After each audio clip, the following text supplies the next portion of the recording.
तो guys, last session में हम लोगों ने बात किया था स्प्रिंग बूट के इंट्रोडक्शन की। ठीक है। एंड हमने आपको बोला था कि स्प्रिंग बूट के स्प्रिंग बूट के प्रोजेक्ट क्रिएशन के लिए एक आईडी को डाउनलोड करने के लिए, आई होप आप लोगों ने डाउनलोड कर लिया होगा। ठीक है, वो थी एस। अब एस जो आपने डाउनलोड किया होगा ना, उसको आपको करना क्या है, सिंपली राइट क्लिक करके एक्सट्रैक्ट कर लेना है, जैसे कि मैंने किया है। एक्सट्रैक्ट करोगे तो एक फ़ोल्डर बन जाएगा। इस फ़ोल्डर के अंदर आओगे तो आपको दिखेगा spring tool suit for Eclipse. आप इसको ओपन कर लेंगे। ठीक है, सिंपल। एंड इसी में आज हम प्रोजेक्ट क्रिएशन सीखेंगे कि स्प्रिंग बूट में प्रोजेक्ट कैसे बनाया जाता है। ठीक है, बहुत इंपॉर्टेंट है। तो आज का सबसे जो पहला टॉपिक होगा वो ये होगा हाउ टू क्रिएट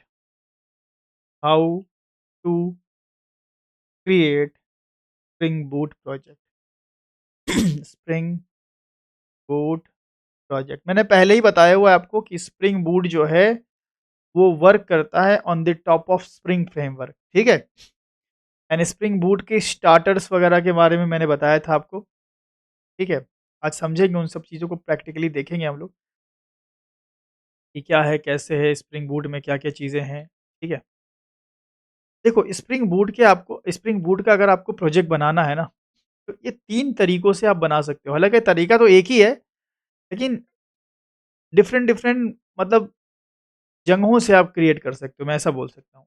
एक पहला कि आप क्या कीजिए, आप सीधे जाइए कहाँ पे, स्प्रिंग स्प्रिंग इनिशियलाइज़र इनिशियलाइज़र इनि इनिशियलाइज़र ये वेबसाइट पे जाएँ आप और वहाँ से स्प्रिंग बूट का प्रोजेक्ट डाउनलोड कर लें। ठीक है? स्प्रिंग बूट का प्रोजेक्ट डाउनलोड कर लें आप यहाँ से, डाउनलोड कर लें। एंड डाउनलोड करने के बाद आप उस प्रोजेक्ट को अपनी किसी भी मनचाही आईडीई में यूज़ कर सकते हैं। इक्लिप्स में करना है, इक्लिप्स में कर लो। ठीक है? कहीं भी कर लो। दूसरा तरीका ये है कि स्प्रिंग बूट का प्रोजेक्ट आप अपनी किसी भी मनचाही आईडी में बना सकते हैं, लाइक एक्लिप्स में बना सकते हैं। एक्लिप्स में अगर स्प्रिंग बूट का प्रोजेक्ट आपको क्रिएट करना है, ठीक है, तो आपको क्या करना पड़ेगा, आपको प्लगइन्स इंस्टॉल करने पड़ेंगे। Install spring boot related plugin, spring boot related related plugins. ठीक है। देन आप एक्लिप्स में भी स्प्रिंग बूट के प्रोजेक्ट बना सकते हैं।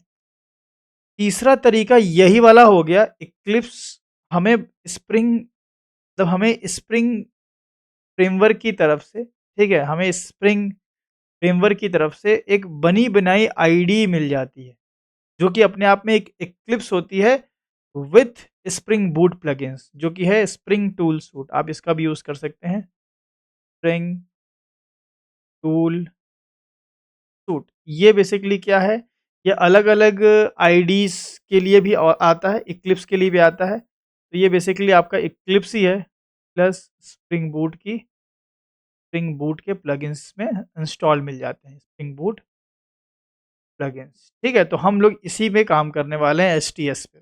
ठीक है, अब देख लो एसटीएस जैसे ओपन होगा तो यहाँ पे पूछेगा ये आपसे कि कोई डायरेक्टरी चूज़ कीजिए। तो मैं ब्राउज़ कर लेता हूँ और एक डायरेक्टरी चूज़ कर रहा हूँ मैं। ठीक है, मैं काम करता हूँ, डी ड्राइव में जाता हूँ और आपकी बैच के लिए हमने कोई फ़ोल्डर अभी बनाया नहीं है। एक काम करते हैं, यहाँ पे कोई बैच-वैच नहीं है यहाँ पे, लाइव बैचेस में आते हैं। ठीक है? एंड राइट क्लिक करके एक फ़ोल्डर बना लेते हैं। सिंपल एक डायरेक्टरी चूज़ करना है यार, आप जानते हो इसको। मैं यहाँ पे लिख देता हूँ स्प्रिंग बूट। ठीक है? एंड इसी स्प्रिंग बूट को मैं सेलेक्ट कर लेता हूँ। एंड अब इसी में मेरे सारे प्रोजेक्ट्स आएँगे, मैं इसको लॉन्च कर दे रहा हूँ। जैसे इक्लिप्स को किया करते थे वही सेम है। ठीक है? तो एक तो तरीका आप एसटीएस देख रहे हो। दूसरा, स्प्रिंग इनिशियलाइज़र से भी आप प्रोजेक्ट को डाउनलोड करके किसी भी आईडी में यूज़ कर सकते हो। वो कैसे होगा भाई? ठीक है, वो मैं आपको बताता हूँ। वो तो मैंने कल किया था ना शायद? वो मैंने कल आपको बताया था? नहीं पता। नहीं बताया था? चलो एक काम करते हैं, हम लोग चलते हैं। ये देखो, यहाँ से आप सीधे जाएँगे, स्प्रिंग इनिशियलाइज़र लिखोगे, पहली वेबसाइट आएगी start.spring.io एंड यहाँ से आप प्रोजेक्ट बना सकते हैं। ठीक है? अब ये सारी चीज़ें आपको समझना है कि चीज़ें क्या हैं। अब देखो, यहाँ से बना करके प्रोजेक्ट को डाउनलोड कर लो। जैसे एक मैं आपको डाउनलोड करके दिखाता हूँ। मैंने जावा सेलेक्ट किया, मैवन सेलेक्ट किया, यहाँ से वर्ज़न 3.5 सेलेक्ट कर लिया। यहाँ पे अभी इनकी बात करेंगे। यहाँ पे एक ग्रुप नेम दे दिया कॉम डॉट एग्जाम्पल, नाम दे दिया डेमो, ये भी डेमो हो गया। कुछ डिस्क्रिप्शन लिख दिया, पैकेज का नाम लिख दिया com dot example dot demo, ठीक है। एंड हियर यहाँ पे हमारा जार कर लिया हमने, प्रॉपर्टीज़ कर लिया, जावा का वर्जन 17 कर लिया। एंड हमें क्या डिपेंडेंसी चाहिए, ऐड डिपेंडेंसी में हमने कर दिया भाई मुझे हाइबरनेट डेटा जेपीए वगैरह चाहिए, एंड मुझे माई एसक्यूएल का ड्राइवर चाहिए। एंड ये करने के बाद आप सीधे जनरेट कर सकते हैं, ठीक है। ये प्रोजेक्ट आप डेस्कटॉप पे रख सकते हो, सिंपल, ये हो गया। तो ये भाई आपका प्रोजेक्ट बन गया। देखिए कहाँ गया ये डेमो, ये प्रोजेक्ट आपका आ गया। एंड इस प्रोजेक्ट को देखो, अब इससे क्या होगा ना कि प्रोजेक्ट आपके हाथ में आ गया। अब इसको गिटहब पे डाल करके वो लिंक आप शेयर कर सकते हो, ठीक है। या फिर आप इस प्रोजेक्ट को किसी भी मनचाही आईडी में यूज़ कर सकते हो। कैसे यूज़ करोगे, इसको एक्सट्रैक्ट कर लो, एक्सट्रैक्ट कर लिया हमने यहीं पे, ठीक है। डेस्कटॉप पे हमने एक्सट्रैक्ट कर लिया, एक्सट्रैक्ट हुआ नहीं ये हो गया, ठीक है। तो ये एक्सट्रैक्ट हो गया। अब हम क्या करेंगे, अपनी कोई सी भी आईडी आप ओपन कर लो, कोई सी भी आईडी ओपन कर लो। जैसे कि हम यूज़ करते हैं यहाँ पे ब्रेव को, मैं क्या करता हूँ ना, एक काम करता हूँ, ये जो मेरा ब्रेव है इसको इधर लाता हूँ डेस्कटॉप 2 में, ठीक है। अब मैं क्या करूँगा यहाँ पे, मैं आईडी ओपन करूँगा एसटीएस। अब एसटीएस में फाइल पे जाएँगे, न्यू पे जाएँगे एंड यहाँ से इम्पोर्ट स्प्रिंग ओ या ऐसा कर लो, open project from file system, यहाँ से जाओ, ठीक है। ध्यान रखना फाइल पे गए and open project from file system and directory को चूज़ कर लो, डेस्कटॉप पे डेमो नाम से थी, ये रही, ठीक है। ये डेमो फ़ोल्डर सेलेक्ट कर लेना है एंड दैट्स इट, आपका प्रोजेक्ट आ गया आपके हाथ में। एंड आप यहाँ से फिनिश कर देंगे तो काम हो जाएगा, ठीक है। ये देखिए, अब ये प्रोजेक्ट जैसे ही आपने मतलब अपने एसटीएस में डाला, अब इस प्रोजेक्ट को जब हमने क्रिएट किया था, तो हमने उसमें डिपेंडेंसी कौन-कौन सी ली थी? डेटा जेपी और मायस्क्वेल ड्राइवर, तो वो सारे काम अब शुरू हो गए। यहाँ पे देखेंगे मैमन अपना काम कर रहा है। मैमन सिर्फ़ डिपेंडेंसी मैनेज ही नहीं करता भाई साहब, और भी बहुत सारे इसके काम हैं। ये पूरे प्रोजेक्ट को कंपाइल करके पूरे वो बिल्ड करता है पूरे प्रोजेक्ट को, ठीक है। तो ये देखिए सारा काम यहाँ पे हो रहा है एंड प्रोजेक्ट हमारा बिल्ड हो रहा है। एंड सी, ये हमारा कंप्लीट प्रोजेक्ट यहाँ पे रेडी है। देख पा रहे हैं आप यहाँ पे प्रोजेक्ट हमारा बन चुका है। एंड यहाँ पे आप देखेंगे डेमो एप्लीकेशन वगैरह। अब इसको हम अभी रन नहीं करेंगे, ठीक है। ये एनोटेशन क्या करते हैं, कैसे करते हैं, ये सब बात करेंगे। लेकिन एक सिंपल प्रोजेक्ट बनाने का मैंने एक तरीका आपको दिखाया स्प्रिंग इनिशियलाइजर से। दूसरा तरीका, तीसरा तरीका सेम ही है भाई, किसी आईडी से करो, हम एसटीएस से कर रहे हैं। तो एसटीएस के अंदर आप कैसे करोगे, फाइल पे जाओगे, न्यू पे जाओगे और स्प्रिंग स्टार्टर प्रोजेक्ट पे क्लिक करोगे आप। एंड यहाँ से वही वाला यूआरएल यूज़ हो रहा है जो यूआरएल हम लोग अभी जिससे प्रोजेक्ट को डाउनलोड किए थे, start.spring.io। एक नेम आपको यहाँ पे देना है। अब ज़रा समझते हैं हम लोग। या पहले मैं एक प्रोजेक्ट क्रिएट कर लूँ, सिंपल आपको दिखा दूँ। पहले टेस्ट नाम का मैंने प्रोजेक्ट क्रिएट कर दिया एंड यहाँ से हम लोग मैवन को सेलेक्ट कर लेते हैं। यहाँ से जार, लैंग्वेज जावा, जावा का वर्जन 17, एक ग्रुप नेम, एक आर्टिफैक्ट नेम, एक वर्जन, एक डिस्क्रिप्शन, एक package name, that's it. And next करेंगे हम और यहाँ से चूज़ करेंगे कौन-कौन से हमें स्टार्टर्स चाहिए, ठीक है। तो हमने बोला कि भाई स्प्रिंग डेटा जेपीए चाहिए। डेटा लिखोगे तो स्प्रिंग डेटा जेपीए आ जाएगा ना, डेटा जेपीए। तो डेटा जेपीए आ गया हमारे पास, ठीक है। एंड और भी चूज़ कर सकते हो और स्प्रिंग बूट का वर्जन आप यहाँ सेलेक्ट कर लोगे 3.5.10। अभी वर्जन्स की बात करेंगे, दैट्स इट। आप फिनिश करें एंड आपका प्रोजेक्ट यहाँ रेडी है। देखिए सेकंड टाइम प्रोजेक्ट देखो कितना जल्दी बन गया, है ना? क्योंकि वही डिपेंडेंसी दोबारा भाई टाइम लगा नहीं तुरंत, ठीक है? तो इस तरीके से प्रोजेक्ट बनाया जाता है, ठीक है? बाकी इक्लिप्स में अगर प्लगइन्स इंस्टॉल करना चाहो तो कर सकते हो पर नीड नहीं है। ये 3 तरीके बेसिकली हैं प्रोजेक्ट बनाने के, ये आपने सीख लिया। मतलब अब ऐसा है कि आप स्प्रिंग बूट के प्रोजेक्ट तो क्रिएट कर लोगे, है ना? प्रोजेक्ट क्रिएट करते समय ही आपको चूज़ करना है कि कौन-कौन से आपको डिपेंडेंसीज़ मतलब कौन-कौन से जार्स आपको चाहिए। अच्छा, अब समझते हैं कि जब हम प्रोजेक्ट को अब हम समझते हैं कि सबसे पहले वर्ज़न कौन-सा यूज़ किया जाए हम लोग, ठीक है? वर्ज़न,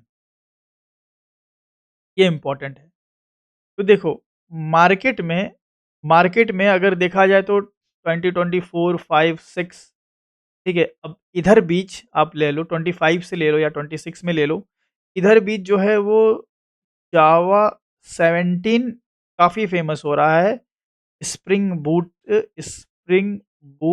3.x के साथ, ठीक है? तो अभी जो लेटेस्ट प्रोजेक्ट मार्केट में डेवलप हो रहे हैं वो जावा 17 को यूज़ करते हुए स्प्रिंग बूट 3.x को यूज़ कर रहे हैं। अब आप बोलेंगे जावा 17 तो हमने पढ़ा ही नहीं। भाई जावा एक lower to higher to lower compatible language है, तो जावा 8 आपने अगर पढ़ा है, ठीक है? तो सारे कोड जावा 17 में भी चलेंगे। एडिशनली अगर जो जावा 17 के कुछ फीचर्स हैं, तो उनको आपको वैसे भी अभी यूज़ नहीं करना है, ठीक है? उनको चाहो तो आप यूज़ कर सकते हो बट ऐसे भी एज़ सच अभी आपको उतनी नीड पड़ेगी नहीं। तो जावा 8 अगर आपने पढ़ा हुआ है, जावा 8 तक आपकी कमांड है, तो आप जावा 17 या जावा के कोई सी भी वर्ज़न यूज़ कर सकते हो, क्योंकि जावा 17 में पूरा का पूरा जावा 8 का कोड रन होगा। जावा 17 मैं क्यों बोल रहा हूँ? इसलिए क्योंकि जावा 17 के साथ स्प्रिंग बूट 3.x यूज़ होता है। एंड स्प्रिंग बूट 3.x ये आप बोल सकते हो एक मॉडर्न स्प्रिंग बूट की कैटेगरी में आएगा। मॉडर्न स्प्रिंग बूट की कैटेगरी में आता है। तो अगर आप जावा 8 के साथ फिर भी जाना चाहते हो कि नहीं भाई हमें जावा 8 के साथ ही जाना है, तो अगर आप जावा 8 के साथ जाना चाहते हो जा सकते हो, कोई दिक्कत नहीं है। देन आपको यूज़ करना पड़ेगा स्प्रिंग बूट 2.x 2.7 यूज़ कर सकते हो। हमने अपने लास्ट जो ट्यूटोरियल्स यूट्यूब पे डाले हैं, वो जावा 8 विथ 2.x है। पूरा 2.7.18 पे मैंने पूरा का पूरा एक सीरीज़ बनाई है। ठीक है? तो आप चाहो तो वो भी देख सकते हो। लेकिन इस बार हम लोग क्या करने वाले हैं, इस बार हम लोग जावा 17 और स्प्रिंग 3.x को एक्सप्लोर करने वाले हैं। ठीक है? क्योंकि मार्केट की नीड को देखते हुए, ठीक है, हम लोग भी अपने आप को अपग्रेड करेंगे। तो बहुत ज़्यादा डिफरेंस नहीं आएगा। अगर कोई मेरा पिछला अगर स्प्रिंग का पूरा सेशन देखा हुआ होगा तो उसको लगा होगा वैसा ही तो है यार, ज़्यादा कुछ खास बदलाव नहीं है। थोड़े मेथड्स वगैरह ज़रूर बदलेंगे बट उतना ज़्यादा बदलाव नहीं है, ठीक है? तो ध्यान रखिएगा कि हम जावा 17 यूज़ करेंगे एंड जावा 17 के साथ हम स्प्रिंग बूट 3.x कोई सा भी 3.5 जैसे कि हमें मिला था, तो हम वो यूज़ कर लेंगे। पहली चीज़ यहाँ पे जावा 17 को क्यों चूज़ किया गया है मार्केट में? क्योंकि ये एक एलटीएस वर्ज़न है। एलटीएस जावा 8 को भी इसलिए चूज़ किया इंडस्ट्री ने क्योंकि ये भी एक एलटीएस वर्ज़न है। लॉन्ग टर्म सपोर्टेड वर्ज़न, मतलब एक लॉन्ग टर्म के लिए जावा जो ओरेकल कॉर्पोरेशन है वो इस वर्ज़न को सपोर्ट करेगा, इस वर्ज़न को सपोर्ट देगा, ठीक है? अब ये हर एक वर्ज़न का सपोर्ट कब एंड हो रहा है, ये आप जाकर के गूगल पे देख सकते हो कि जावा 17 का सपोर्ट कब खत्म हो रहा है, जावा 8 का कब खत्म हो रहा है। जावा 8 का सपोर्ट शायद शायद आई थिंक अभी भी है, ठीक है? एक बार चेक कर लेना आप लोग। तो जावा 17 एलटीएस वर्ज़न है, तो दैट इज़ व्हाई जो आईटी इंडस्ट्री है वो हमेशा एलटीएस वर्ज़न को अडॉप्ट करती है, that is why Java 17 and इसके कंपैटिबल स्प्रिंग बूट 3.x बेहतर है, ठीक है? एंड ये क्वाइट फेमस भी हो रहा है, तो हम लोग इसको ही यूज़ करने वाले हैं। ये तो हो गई पहली चीज़। तो अब हम प्रोजेक्ट जब क्रिएट करेंगे, तो 2 डाउट तो बिल्कुल खत्म हो गया। देखो, प्रोजेक्ट क्रिएशन, ठीक है? प्रोजेक्ट क्रिएशन के दौरान कुछ डाउट्स आते हैं, उनको मैं पहले ख़त्म करना चाहूँगा। सबसे पहला कि प्रोजेक्ट कौन से तरीके से क्रिएट करें? इनिशियलाइज़र का यूज़ करें या एसटीएस आईडी को डायरेक्ट यूज़ करें? तो आई वुड रिकमेंड कि आप अभी फ़िलहाल मतलब एसटीएस को यूज़ करो। अगर आगे चल के आपके प्रोजेक्ट मतलब टीम मेंबर्स में डिस्ट्रीब्यूट होने वाले हैं, आप गिटहब की रिपॉजिटरी वगैरह पे डालने वाले हो या आप कंपनी में डिफरेंट डिफरेंट आईडीज़ है, आप मैनेजर हो, डिफरेंट डिफरेंट आईडीज़ सब लोग यूज़ कर रहा है, तो आप प्रोजेक्ट स्प्रिंग इनिशियलाइज़र से बना करके एंड उस प्रोजेक्ट को सब में सर्कुलेट कर सकते हो गिटहब के थ्रू। ठीक है, कोई उसको नेटबीन्स में कर रहा है, कोई उसको इंटेलिजे में कर रहा है, कोई इक्लिप्स में कर रहा है, कोई एसटीएस में कर रहा है, कोई वीएस कोड में कर रहा है, तो कोई मैटर ही नहीं है। लेकिन यहाँ पे हम लोग के पास एक कह लो कि एक मतलब हम लोग एक यूनिफ़ॉर्म लेवल पे हैं, हम लोग सब लोग एक ही कोर्स से जुड़े हुए हैं, ठीक है? तो हम लोग सब लोग के पास एसटीएस है एंड सब लोग अपना पर्सनल वर्क कर रहा है, तो आप एसटीएस में कर सकते हो। तो पहली चीज़ है कि हम लोग प्रोजेक्ट क्रिएशन एसटीएस से ही कर लेंगे, बाकी आप चाहो तो इनिशियलाइज़र से भी कर लो। दूसरी दूसरा जो डाउट आता है, पहला डाउट तो क्लियर हो गया भाई एसटीएस से कर लेंगे क्योंकि भाई इधर-उधर तो बाँटना नहीं भाई, अपने पास ही प्रोजेक्ट रहने वाला है। दूसरी चीज़ ये है कि वर्ज़न कौन-सा यूज़ करेंगे, ये भी मैंने आपका डाउट खत्म किया कि हम जावा 17 यूज़ करेंगे एंड जावा 17 के साथ spring boot spring boot 3.5.x use करेंगे। आई थिंक यही था ना? एक बार चेक कर लें। फाइल पे गए, न्यू पे गए, स्प्रिंग स्टार्टर प्रोजेक्ट, ठीक है? एंड कोई दिक्कत नहीं है। ये कई बार नहीं ले पाता तो दोबारा ट्राई कर लो। ठीक है, कॉन्टैक्टिंग ओहो! टाइम आउट हो जा रहा है। भाई नेट की कनेक्टिविटी सही होनी चाहिए ना आपकी। अभी तो बन गया था, अभी परेशान कर रहा। टाइम आउट हो जा रहा है ये बार-बार। चलो इसको हम देख लेंगे। हाँ, चलो बन गया एंड नेक्स्ट करेंगे तो देखो 3.5 है ना? 3.5 हमें दिख रहा है यहाँ पे वर्ज़न ये। इसमें मैं एक आपको और बता दूँ कि इसमें आपको जब भी आप वर्ज़न देखोगे ना, जब वर्ज़न देखोगे तो कुछ वर्ज़न में लिखा होता है स्नैपशॉट। स्नैपशॉट वर्ज़न को यूज़ नहीं करना चाहिए। क्यों यूज़ नहीं करना चाहिए? ठीक है, मैं बता देता हूँ यहाँ पे एक एरो करके, do not use snapshot version. ठीक है? बिकॉज़ ये स्नैपशॉट जो वर्ज़न होते हैं, वो अंडर डेवलपमेंट होते हैं। Under development and testing. ठीक है? मतलब अभी वो पूरी तरीके से production grade ready to use नहीं होते। आप यूज़ कर सकते हो टेस्टिंग के लिए क्या चल रहा है, क्या नया आया है, क्या है, बट एक स्केलेबल एप्लीकेशन डेवलप करने के लिए आप कभी भी स्नैपशॉट वाले वर्ज़न को यूज़ ना करें। ठीक है? बाकी अब आ जाते हैं हम लोग अपने प्रोजेक्ट पे कि क्या-क्या प्रोजेक्ट में होती हैं चीज़ें। अब इनके बारे में बात करेंगे, ये चीज़ें क्या हैं। सबसे पहले आता है हमारे प्रोजेक्ट में नेम।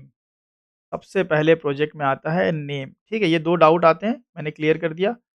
अब बाकी बात करेंगे कि भाई क्या-क्या चीज़ें होती हैं, किनमें क्या-क्या करना चाहिए, ठीक है? उनकी बात कर लेते हैं। तो पहले आता है भाई नेम। नेम ये क्या है भाई? ये आपके प्रोजेक्ट का नेम है। ये प्रोजेक्ट का नेम है। एंड ये जो प्रोजेक्ट का नेम है, ये है अ, यूज़र इंटरैक्शन के लिए। यूज़र इंटरैक्शन के लिए। यूज़र इंटरैक्शन के लिए। मतलब आपको दिखेगा कि आपने प्रोजेक्ट का नाम रखा है ज़ोमैटो। आपको दिखेगा कि आपने प्रोजेक्ट का नाम रखा है फ्लिपकार्ट, ठीक है? ये प्रोजेक्ट नेम इंटरनल यूज़ नहीं होता, ठीक है? तो पहला आप अपना एक प्रोजेक्ट का नाम देना चाहते हैं, आप सिंपल अपने प्रोजेक्ट का नाम दे दिए, जिस जिस नाम के थ्रू आप अपने आईडी में अपने आईडी में ये डिफरेंशिएट करेंगे कि कौन से प्रोजेक्ट पे हम काम कर रहे हैं, है ना? आपकी आईडी होती है, ठीक है? आपकी आईडी होती है, आईडी के लेफ्ट साइड में यहीं पे प्रोजेक्ट का ये नेम आपको दिखेगा। कई सारे प्रोजेक्ट हैं, तो कई सारे नेम्स यहाँ पे अलग-अलग आपको देखने को मिलते हैं, यही प्रोजेक्ट नेम का काम है। ठीक है, पहली चीज़। ये तो बहुत सिंपल सी चीज़ है भाई। दूसरी चीज़ क्या है? दूसरा है भाई टाइप। ये या दूसरा मैं बोलूँ लोकेशन। लोकेशन तो आप भाई डिफ़ॉल्ट छोड़ दो क्योंकि हमने वर्कस्पेस चूज़ किया, बाकी आपको करना है लोकेशन चूज़ करना है तो कर सकते हो। जहाँ देना है भाई दे दो, इसमें तो कोई दिक्कत की बात नहीं है। दूसरी चीज़ है मेन टाइप। भाई टाइप हम कौन-सा यूज़ करते हैं? ठीक है, टाइप। टाइप में आप मैवन भी यूज़ कर सकते हो, ग्रिडल भी यूज़ कर सकते हो। ठीक है, टाइप में आपको 2 दिखेगा, मैवन भी दिखेगा, ग्रिडल भी दिखेगा, ग्रिडल, ग्रूवी, ग्रिडल, कोटलिन। लेकिन जावा के साथ ज़्यादातर मैवन यूज़ किया जाता है एंटरप्राइज़ लेवल पे। ठीक है, तो आप मैवन सेलेक्ट करेंगे। ठीक है, तो टाइप में हम सेलेक्ट करेंगे मैवन को। ठीक है, टाइप हमने कर दिया मैवन। देन आ जाते हैं नेक्स्ट। अब आता है पैकेजिंग, ये बहुत इंपॉर्टेंट है। पैकेजिंग मतलब ये होता है कि मैवन तो आप ये सेलेक्ट कर रहे हैं कि ऑटोमेशन एंड मैनेजमेंट टूल कौन-सा होगा। ऑटोमेशन एंड मैनेजमेंट या इसको हम बिल्ड प्रोजेक्ट बिल्ड करता है, बिल्ड टूल भी बोल सकते हैं। मैवन और ग्रेडल का पर्पस सेम होता है ना? मैवन, ग्रेडल दोनों कंपाइल करते हैं, डिपेंडेंसी मैनेज करते हैं, प्रोजेक्ट को बिल्ड करते हैं, दोनों का काम सेम होता है। मैवन का भी काम सेम है एंड ग्रेडल का, अप्रोचेस अलग-अलग हैं, ठीक है? तो हम मैवन का यूज़ करेंगे। दूसरा यहाँ पे लिखा हुआ है पैकेज। पैकेज, ये वो वाला पैकेज नहीं जो हम बनाते थे कॉम डॉट करके, पैकेज बिल्कुल अलग सिनेरियो है भाई। पैकेज में क्या-क्या चीज़ें आई भाई? पैकेज में आ रही हैं भाई जार एंड वॉर। तो यहाँ पे जो रिकमेंडेड बोला जाता है जार यूज़ करने के लिए। Jar is recommended. ठीक है, जार रिकमेंडेड है, बाकी वॉर भी कर सकते हो। जार का मतलब क्या हुआ? मान लो आपने एक वेब प्रोजेक्ट बनाया, एक वेब प्रोजेक्ट जब आपने बनाया तो आपके प्रोजेक्ट का एक जार बनेगा।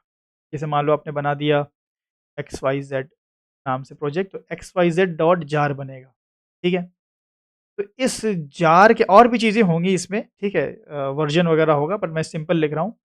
तो इस जार के अंदर आपकी पूरे कोड्स के साथ साथ, ठीक है, जो रनेबल कोड होंगे उसके साथ साथ आपका सर्वर भी होगा, उसके साथ साथ आपका सर्वर भी होगा। तो इस जार को आप डायरेक्ट सीएमडी से रन कर सकते हैं। मैं रन करके दिखाऊंगा आपको। डायरेक्ट रन करो और वहाँ पे आ जाएगा Tomcat started on this port and फलाना ढिकाना, प्रोजेक्ट रन हो चुका है। एंड आप ब्राउज़र में जाइए, प्रोजेक्ट को रन कर लीजिए। वॉर तब क्रिएट करते हैं जब आपके पास एक एक्सटर्नल सर्वर है कंपनी का और आपको कंपनी के सर्वर पे डालना है प्रोजेक्ट, तो आप वॉर क्रिएट करते हैं। ठीक है, तो जार के अंदर सर्वर वगैरह सब रहेगा। जार एक पैकेज मिल जाएगा आपको, पैकेट, जिसको सीधा रन करो, काम खत्म। वॉर का मतलब कि वॉर में सर्वर नहीं होगा, वॉर को आपको एक्सप्लिसिटली सर्वर पे होस्ट करना पड़ता है। ठीक है, तो जार ज़्यादा रिकमेंडेड है, बट वॉर भी यूज़ होता है, दोनों का यूज़ केस है। मैंने आपको एक आइडिया दे दिया, बाकी समझ में आएगा धीरे धीरे जब काम करेंगे। तो एक पैकेज हो गया। फिर क्या है भाई? फिर हमारा है जावा का वर्जन, बताने की ज़रूरत नहीं है, लैंग्वेज बताने की ज़रूरत है नहीं। ठीक है, ये तो सिंपल बात है। ग्रुप की बात करते हैं। ग्रुप क्या है भाई? ठीक है, ग्रुप, ग्रुप क्या होता है कि ग्रुप आपका आपका जो बेसिकली आपका जो प्रोजेक्ट प्रोजेक्ट होता है, ठीक है, आपका प्रोजेक्ट जब, देखो आप बताओ कि जो हम मैवेन की रिपॉजिटरी देखते हैं, मैवेन की रिपॉजिटरी, कौन सा रिमोट रिपॉजिटरी की बात कर रहा हूँ, वो mvn repository.com, उसमें क्या मिलियंस ऑफ जार मौजूद नहीं है? है ना? हाइबरनेट के हैं, ओरेकल के हैं, जेडीबीसी के हैं, जेएसटीएल के हैं, क्या-क्या नहीं है उस पे, सब कुछ है। तो कल को अगर आप अपना एक जार डालोगे, ठीक है, आप अपना एक जार डालोगे तो आपके जार का नाम यूनिक होना चाहिए या नहीं होना चाहिए? यूनिक होनी चाहिए। यूनिक होना चाहिए। तो ग्रुप नेम उसी जार के नेम को यूनिक बनाता है मैवेन की रिपॉजिटरी में। अभी ये आपके उतना काम का नहीं है क्योंकि आप ऐसे मैवेन वैवेन वाला काम करने नहीं वाले हो, ठीक है? लेकिन मैं आपको बता दे रहा हूँ, तो ग्रुप नेम जो होता है वो जैसे पैकेज होता है, बिल्कुल वैसे ही ग्रुप नेम होता है। Opposite of domain name, opposite opposite of opposite of domain name, ठीक है? And opposite of domain name like कि ऐसा हो सकता है कॉम डॉट कोड हंट, ठीक है, कुछ इस तरीके से। एंड देन इसके आगे आपके जार का नाम होगा एक्स वाई जेड, फिर एक वर्जन होगा, मान लो 1.1, ठीक है, डॉट जार। ऐसे ही देखते हैं ना माई एसक्यूएल। अगर आप देखो, मैं अगर आपको रिपोजिटरी पे ले चलूँ, ये रिपोजिटरी यहाँ खुली हुई है। अगर आप, मैं यहाँ पे सर्च करूँ माई एसक्यूएल, ठीक है, या तो यहाँ पे है, यहाँ पे कहीं दिख जाना चाहिए। फिर बैक जाऊँ ज़रा, सर्च कर लेता हूँ फिर से, माई एसक्यूएल कनेक्टर। तो आप देखो कॉम डॉट माई एसक्यूएल इस तरह से लिखा हुआ है, देख रहे हैं? यहीं पे तो था com dot my SQL. And अगर आप वर्जन पे जाएंगे यहाँ पे, तो कॉम डॉट माई एसक्यूएल में वर्जन का भी नाम मेंशन है, 8.0, ऐसे इस तरीके से मेंशनड है। अब देखिए, ठीक है ना? तो जहाँ से हम लोग यहाँ से आकर के फिर इसको डाउनलोड कर लिया करते थे। तो यहाँ पे जो ग्रुप आईडी देखो, ये ग्रुप है ना, ये देखो ग्रुप आईडी। तो सबकी जो ग्रुप आईडी है, माई एसक्यूएल की ग्रुप आईडी क्या होगी? Com dot my SQL. उसके बाद इसके आर्टिफैक्ट आईडी होगी। आर्टिफैक्ट मतलब कि उसके उस जार का नाम, एंड देन एक नीचे होगा वर्जन, ठीक है? तो अगर देखा जाए तो इसका नाम क्या बना? इसका नाम बना com dot MySQL connector jar, j है, and dot 8.0.33 dot jar, j है, जार नहीं, जे डॉट 8.0.33 डॉट जार, ये इसका इस तरह से नाम बनेगा। तो मैवन की रिपॉजिटरी में जब आपको डालना है तो आपकी ग्रुप आईडी ज़रूरी है, सबकी अपनी-अपनी होगी। अगर मैं स्प्रिंग कोर की कोई जार खोल दूँ आपके सामने, स्प्रिंग कोर, ठीक है, स्प्रिंग कोर, ये आ जाओ यहाँ पे, ठीक है? तो ये बहुत ही इम्पोर्टेंट पॉइंट है, ठीक है, जो समझना ज़रूरी है आपको। एंड सी हियर, अब इसमें बहुत सारे हैं, मैं मान लो कोई सा भी खोल लेता हूँ यहाँ पे, 5.3.32 खोल लेते हैं, हालाँकि 3.1 हमने यूज़ किया था शायद, यहाँ याद आ रहा है। तो देखो org.spring फ्रेमवर्क, मतलब ये ग्रुप आईडी डोमेन का उल्टा नाम है, ये मैवन में यूज़ होता है ग्रुप नेम, ठीक है? अब आपको समझ में आ गया होगा कि जो ग्रुप है, वो अपोज़िट ऑफ डोमेन नेम होगा एंड मैवन की रिपॉज़िटरी के लिए ये यूज़ होगा, ठीक है? रिपॉज़िटरीज़ वगैरह में ये यूज़ होते हैं। अच्छा, ये बात समझ गए। नेक्स्ट क्या देना है भाई, तो हम लोग क्या करते हैं, अपना नाम भी देते चलते हैं। हम लोग मान लो अपना नेम दे दिया, हम लोग भाई अपना पहला प्रोजेक्ट बना रहे हैं, तो फर्स्ट प्रोजेक्ट मेरे प्रोजेक्ट का नाम है, ठीक है? एंड मैवन यूज़ करने वाला हूँ मैं, पैकेजिंग में जार रखूँगा, वर्ज़न 17, लैंग्वेज हम जावा यूज़ करेंगे, कोटलिन ग्रूवी भी है इसमें, हम जावा यूज़ करेंगे।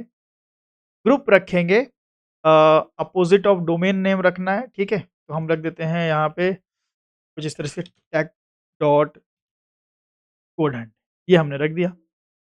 आर्टिफैक्ट, आर्टिफैक्ट बड़ा इम्पोर्टेंट है।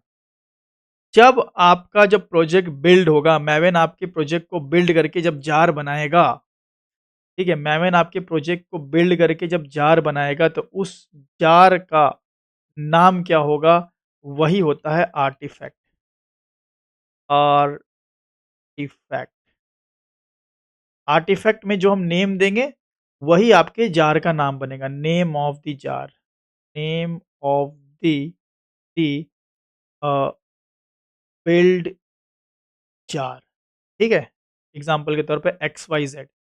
यहाँ ध्यान रखें, without version, without version and group name. इसमें ग्रुप नेम मेंशन नहीं होगा। मतलब अगर मान लो मेरा ग्रुप नेम है कॉम डॉट कोड हंट और वर्ज़न है 1.1, तो एक्स वाई जेड क्या हुआ? Artifact, artifact. है ना? तो 1.1 क्या हो गया? Version, and com dot code hunt क्या हो गया? Group name. तो ये ग्रुप नेम जो है वो मैवन में यूज़ होगा। आर्टिफैक्ट, जब देखो ये बेसिकली क्या होता है ना, ये तो मैवन में सिर्फ यूज़ होता है। ये कॉम डॉट कोडन मैवन में यूज़ होता है। जब हम अपने जब हम अपने जार को क्रिएट करते हैं तो ग्रुप नेम बेसिकली आता नहीं है। जब हम जार को क्रिएट करेंगे ना, वो जब मैवन रिपॉजिटरी में डालोगे तब वो यूज़ होगा। जब हम नॉर्मली मान लो मेरे प्रोजेक्ट का नाम एक्स वाई जेड है, तो वो ऐसे बनेगा, एक्स वाई जेड डॉट जो भी वर्ज़न है 1.2.3 डॉट जार। ये एक्स वाई जेड जो होगा, एक्स वाई जेड जो होगा, यही है मेरा आर्टिफैक्ट। ये क्या हो गया? ये हो गया हमारा वर्ज़न, ये हो गया मेरा वर्ज़न। एंड इसका जो ग्रुप नेम होगा, वो जब हम अपने जार्स को क्रिएट करते हैं, जब अपने जार्स को हम क्रिएट करते हैं अपने लोकल सिस्टम में, तो अपने लोकल सिस्टम में जब हम अपने जार को क्रिएट करते हैं, तो लोकल सिस्टम में भाई ज़रूरत है क्या ग्रुप ग्रुप नेम की? आप खुद ही समझो, बताओ। नो। हाँ, लोकल सिस्टम में थोड़ी 1 मिलियन हमारे पास पड़ा हुआ है भाई, कोई फ़ोल्डर में डाल देंगे। तो वो मैवन की रिपॉज़िटरी में जब आपको वो मैवन वाला खेल खेलना है तब है, बाकी सिंपल आपका ऐसा ही जार बनेगा, हम बना के दिखाएँगे आपको। तो आर्टिफैक्ट मतलब आप कह सकते हो कि मैवन जो प्रोजेक्ट बिल्ड करेगा आपके लिए, ठीक है? जो प्रोजेक्ट बिल्ड होगा, जो फाइनल प्रोजेक्ट बन के सामने आएगा जार के फॉर्म में, ठीक है? उसका नाम विदाउट वर्ज़न, ठीक है? Without version. ये हो गया आपका आर्टिफैक्ट। देन वर्ज़न है, वर्ज़न में यहाँ पे स्नैपशॉट इसलिए लगा रहता है क्योंकि जब हम पहला कोई प्रोजेक्ट बनाते हैं, तो पहला प्रोजेक्ट में स्नैपशॉट आप ज़रूर लिखें। ये एक कन्वेंशनल नेम है, जो कि ये बताता है कि प्रोजेक्ट अभी अंडर डेवलपमेंट है। जब मेरा प्रोजेक्ट प्रॉपर्ली डेवलप हो जाता है, तो मैं इस स्नैपशॉट को चेंज करके 1.1 या 1.0 ऐसा वर्ज़न चेंज करके 1.0 भी लिख सकता हूँ। लेकिन अभी नहीं करेंगे, अभी हम स्नैपशॉट पे हैं ना, क्योंकि अभी तो प्रोजेक्ट डेवलप हो रहा है मेरा। अभी टेस्ट होगा, जब फाइनल प्रोजेक्ट प्रोडक्शन में जाएगा, तो प्रोडक्शन में जाने एक बार तो स्नैपशॉट को हम एक बार रिलीज़ कर देंगे बीटा वर्ज़न बोल के एंड देन हम क्या करेंगे अगर कोई प्रॉब्लम आएगी ऑडियंस से कुछ ऐसा लगेगा या फिर मैं अपने ही सर्वर पे होस्ट कर दूँगा अपने कुछ ऑडियंस के बीच में, वहाँ से कोई दिक्कत आएगी तो मैं उन प्रॉब्लम को सॉल्व करके and then first version release कर दूँगा। तो ये जो इस न वर्ज़न होता है, ये प्रोजेक्ट क्रिएशन के बाद चेंज किया जा सकता है, कोई दिक्कत नहीं है। ठीक है? तो ये हमारा जो नेक्स्ट हम जो देते हैं प्रोजेक्ट बनाते समय, वो देते हैं वर्ज़न। ठीक है? वर्ज़न तो बताने की ज़रूरत नहीं है। प्रोजेक्ट प्रोजेक्ट वर्ज़न लिख देता हूँ बस।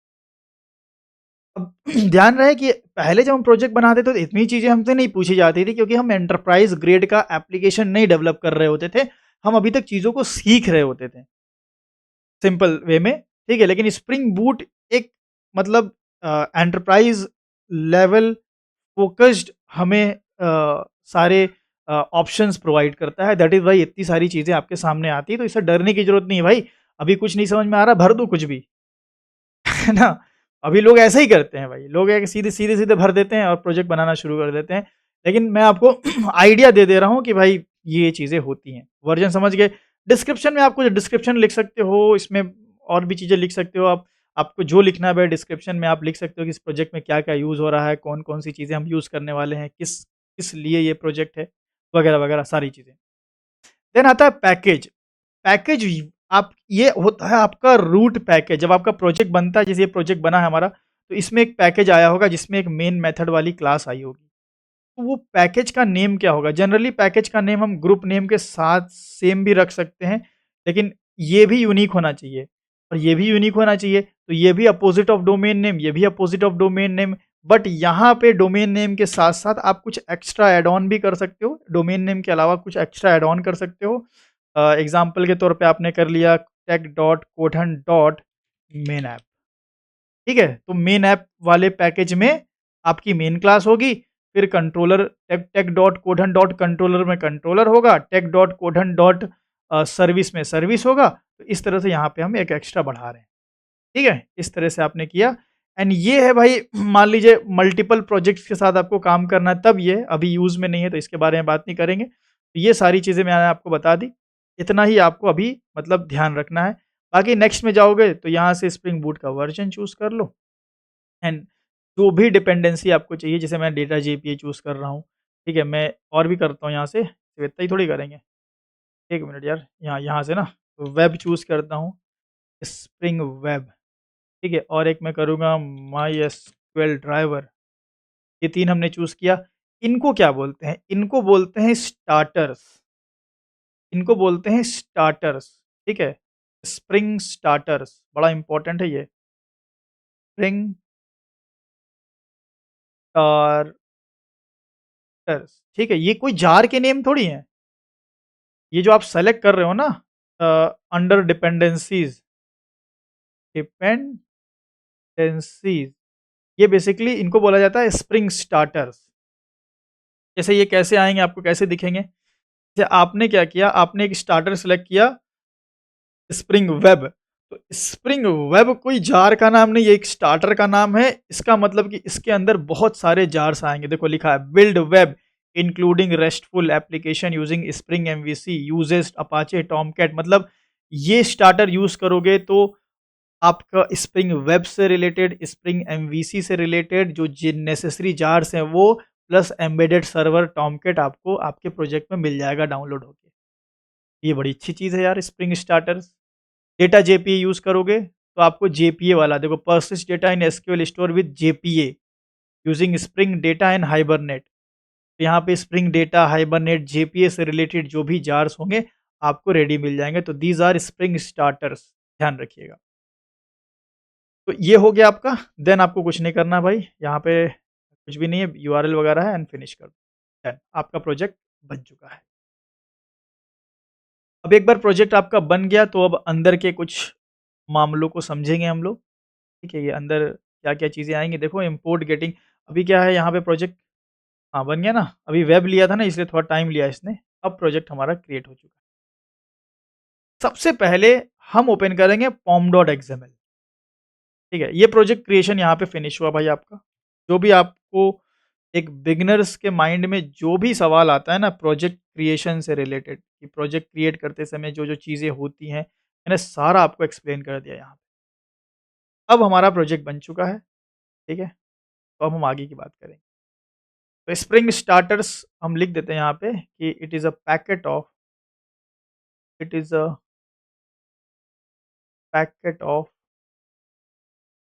Multiple multiple jars and related related related technology.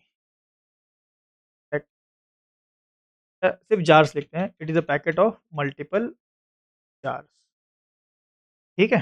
Multiple jars के पैकेट्स होते हैं ये, जिनको हम सेलेक्ट करते हैं तो हम एक पर्टिकुलर डोमेन का सारा हमारे पास जो डिपेंडेंसीज़ होती हैं वो सारी हमारे पास रेडी आ जाती हैं। ठीक है भाई, प्रोजेक्ट बनाना सीख गए, आर्टिफैक्ट सीख गए, ग्रुप नेम सीख गए, ठीक है? वर्ज़न, स्नैपशॉट का मतलब समझ गए, पैकेज समझ गए, जार वार, ठीक है? एंड अब हम जब हमारा प्रोजेक्ट क्रिएट हो गया, ठीक है? आफ्टर प्रोजेक्ट क्रिएशन की बात करते हैं अब। आफ्टर प्रोजेक्ट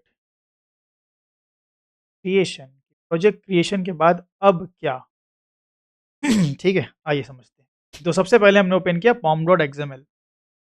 पॉम डॉट एक्सएमएल में देखिए यहाँ पे बता रहा है कि अ, ये स्प्रिंग के वर्जन को, स्प्रिंग बूट के वर्जन को यहाँ दिखा रहा है, ठीक है? एंड यहाँ पे आपकी ग्रुप आईडी दिखा रहा है जो कि है tech.codant। आपका आर्टिफैक्ट आईडी दिखा रहा है, ठीक है? फर्स्ट प्रोजेक्ट जिस नाम से आपका जार बनेगा आगे चल के। वर्जन स्नैपशॉट चल रहा है, नेम है, डिस्क्रिप्शन है, वो सारी चीज़ें हैं, ठीक है? मेन आ जाओ इधर है, ठीक है? मेन हमारा ये है मामला। बाकी प्रॉपर्टीज़ में जावा का वर्जन वगैरह है, अच्छी बात है। सबसे मेन खेल है यहाँ पे डिपेंडेंसीज़ फ़ोल्डर, सॉरी फ़ोल्डर मैं बोल रहा हूँ इसको, डिपेंडेंसीज़ टैग, ये सबसे इम्पोर्टेंट है।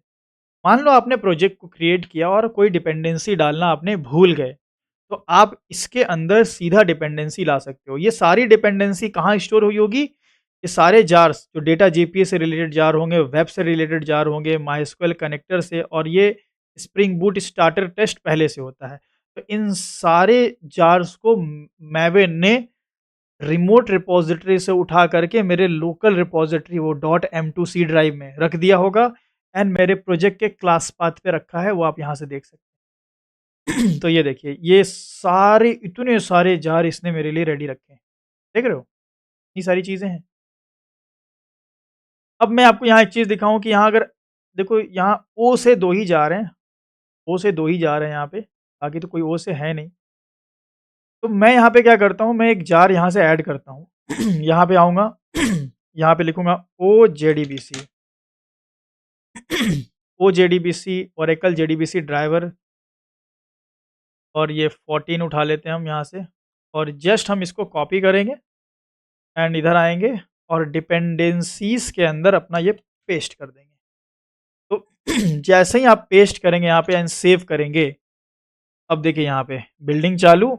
मैवेन आपके प्रोजेक्ट को बिल्ड करना शुरू कर दिया है with this new dependency, and थोड़ी ही देर में क्या होगा, आपका आपके क्लास पाथ पे यहाँ पे एरर शो हो रहा है।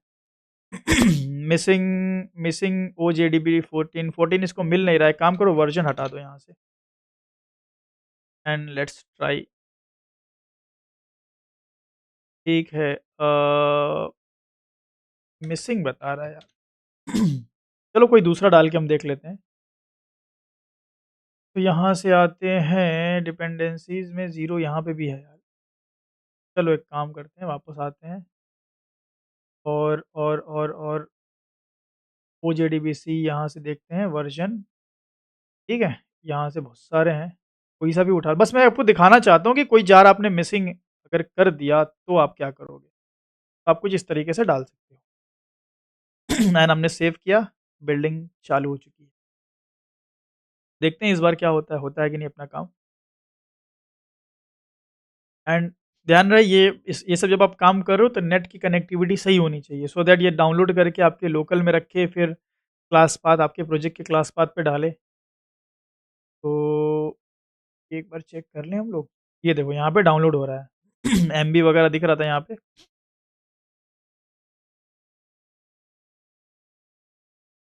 ठीक है, काम तो हो रहा है अपना, कोई दिक्कत नहीं है। प्रोग्रेस।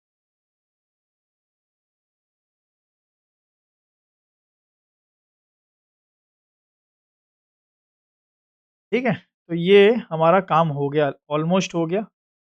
एंड अब अगर आप यहाँ पे आकर के देखोगे तो ओ जे डी बी सी 10 जार यहाँ पे आ चुका है। मतलब कितना सिंपल हो गया ना, डिपेंडेंसी को टैग को कॉपी करो, पेस्ट करो, दैट्स इट। इस तरीके कोई अगर मान लो हटाना है, आपने डाल दिया हटाना है, तो हटाना वो सिंपल है। आप जो माइस्क्ल हटाना है, आप कमेंट कर दो, control shift front slash, sorry, सिर्फ कमेंट कर दो। चाहो तो पूरा हटा सकते हो, कमेंट भी अगर कर दोगे ना तो ये हमारे माइस्क्ल के जार को हटा देगा। इसमें चेक करोगे तो माइस्क्ल आपको नहीं मिलेगा कहीं भी, है ना। अगर आप देखोगे यहाँ पे जे के एल एम एम, देखो एम में कहीं भी माइस्क्ल नहीं है। तो इस तरीके से आप यहाँ यहीं से इस पॉम डॉट एक्सएमएल से अपनी डिपेंडेंसीज को मैनेज करोगे। ये पॉम डॉट एक्सएमएल बड़ी इंपॉर्टेंट फाइल है। After project creation you can manage, you can manage dependencies dependencies from the pom dot xml। ठीक है, pom डॉट xml जो फाइल है, अब यहीं से सब कुछ मैनेज कर सकते हैं। लोअर केस में लिखा हुआ है यार, मैं अपर में लिख दिया, मैं इसको लोअर में ही लिखता हूँ। ठीक है। pom डॉट xml फाइल, तो इससे आप सारी डिपेंडेंसी मैनेज कर सकते हैं, हटा सकते हैं, ऐड कर सकते हैं।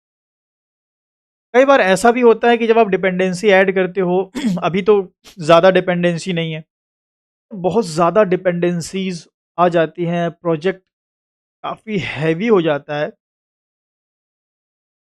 तो क्या करना पड़ता है जब प्रोजेक्ट बहुत हैवी हो जाता है ना। देखो यहाँ पे एरर भी दिख रहा है, जबकि एरर कोई है ही नहीं हमारे इसमें, देखो। तो दिक्कत की बात नहीं है उससे, ठीक है, यहाँ पे एरर दिखा रहा है हमारा, तो अपने आप ठीक हो जाएगा, कोई दिक्कत नहीं। तो कई बार जब डिपेंडेंसीज़ बहुत ज़्यादा हो जाती हैं और समटाइम्स आप जब कोई डिपेंडेंसी टैग डालते हो तो चेंजेस रिफ्लेक्ट नहीं हो पाता, है ना? तो क्या करें? तो ऐसे में आप क्या कर सकते हो, प्रोजेक्ट पे राइट क्लिक करके यहाँ पे जाओगे रन एज़ में, एंड नॉट रन एज़, मैवन पे जाओगे, एंड यहाँ से आप क्या कर सकते हो, अपडेट कर सकते हो प्रोजेक्ट, एंड यहाँ से आपको फर्स्ट प्रोजेक्ट आपको दिखेगा और यहाँ से आप कर दोगे force update of snapshot release. जो भी आप मतलब स्नैपशॉट रिलीज़ है या जो भी पूरा का पूरा प्रोजेक्ट है ना, उसको आप क्या करना चाह रहे हो, पूरा का पूरा रिफ्रेश कर रहे हो। ठीक है? तो उससे क्या होगा ना कि कोई अगर प्रॉब्लम आई होगी, कोई चेंजेस रिफ्लेक्ट नहीं हुए होंगे, तो वो सही हो जाते हैं। तो एक चीज़ ध्यान रखना कि मैमन कभी-कभी ऐसा होता है जब प्रोजेक्ट काफ़ी कॉम्प्लेक्स होगा तब, ऐसे तो जनरली नहीं होता। इतनी चीज़ें सीख गए, अब इसको बंद करते हैं, अब हम फॉर्म का यूज़ करेंगे आगे। इस प्रोजेक्ट में आपको यहाँ पे अगर आप देखोगे एसआरसी मेन जावा के अंदर तो एक आपका ये पैकेज है, ये वही पैकेज है जो हम लोगों ने पैकेज नाम में दिया था फाइल प्रोजेक्ट क्रिएशन, है ना? दिया था ना टेक डॉट गोठन डॉट मेन ऐप, ये आपका रूट पैकेज है। कोई डाउट है तो बताइए?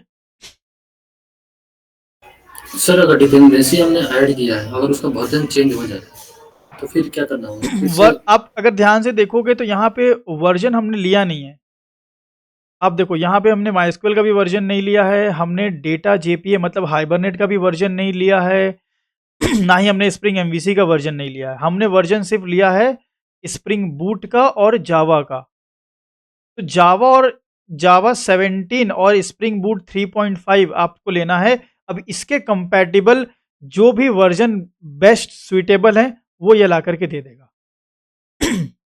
जो भी अगर आपको एक्सप्लिसिटली डालना है तो आप ऐसे डाल सकते हो, लेकिन ज़रूरत नहीं है क्योंकि स्टार्टर सब आप ऐड करते हो तो आपको वर्जन का हेडेक आपको नहीं लेना। हमने बताया था ना कि स्प्रिंग बूट और मैविन मिल करके वर्जन के हेडेक को खत्म कर देते हैं। तो अगर इस जावा 8 के साथ मान लो हाइबरनेट का 5.x कंपैटिबल है तो ये 5.x ऑटोमेटिक लाएगा। अगर हम यूज़ कर रहे हैं जैसे स्प्रिंग जावा 17 यूज़ कर रहे हैं तो आप यहाँ पे देख सकते हो कि जावा 17 से कंपैटिबल ये कौन से वर्जन को लेकर के आया है। देखो हाइबरनेट 6 को लेके आया है। जावा 8 यूज़ करते तो हाइबरनेट 5 को लाता। जावा 17 यूज़ कर रहे तो हाइबरनेट 6 को लाया है। तो ये बेस्ट कंपैटिबल वर्ज़न खुद लेकर के आएगा। बाकी थोड़े बहुत पॉइंट इधर-उधर करना चाहते हो तो वर्ज़न टैग इसीलिए दिया हुआ है। ठीक है? तो वर्ज़न का हेडेक ही नहीं लेना हमें, तो स्टार्टर्स यूज़ करिए, फ्री हो जाइए। हाँ, तो मैं ये बता रहा था कि आपका जो ये बेस पैकेज है ना, ये बहुत इम्पोर्टेंट है, अब यहाँ से ध्यान देना। आफ्टर प्रोजेक्ट क्रिएशन आप मैनेज वगैरह करोगे and now focus on your base package under under SRC main Java. Here is your base package, या बेस पैकेज बोलो या इसको हम लोग रूट पैकेज भी बोलते हैं। ये वही पैकेज है जो हमने दिया था वाइल प्रोजेक्ट क्रिएशन। ठीक है, प्रोजेक्ट क्रिएशन के समय हमने ये दिया हुआ था।